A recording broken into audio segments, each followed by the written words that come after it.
Morning! Nandito tayo ngayon sa may Doha Cornish ulit. Favorite nating spot yun dahil merong sand doon na pwede tayong bumaba pag gusto nating manghuli ng mga fishes na doon malapit sa may mga pipes na nakikita niyo doon.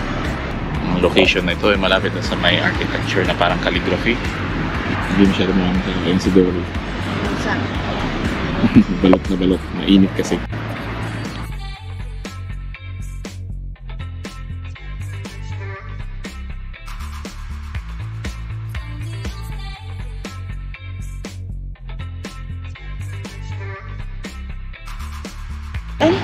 Wow, laking flathead.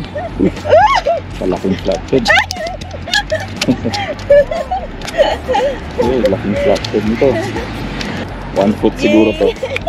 Good job, good job. Live bait kitahan. Live bait yun? Oo, yung malakapas kinain niya. Teka, tanggalin na natin. Kalaki niya. Good job, yay! Ay!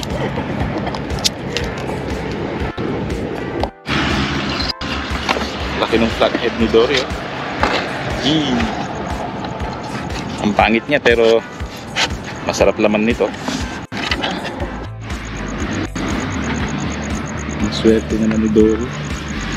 Napakuha kaagad ng malaking flathead. First catch of the day. Good job. Good job, good job. Kaya at least happy na siya. Nakahuli siya ng napakalaking flathead. About 1 foot siguro or so. Diba? Sana ko rin.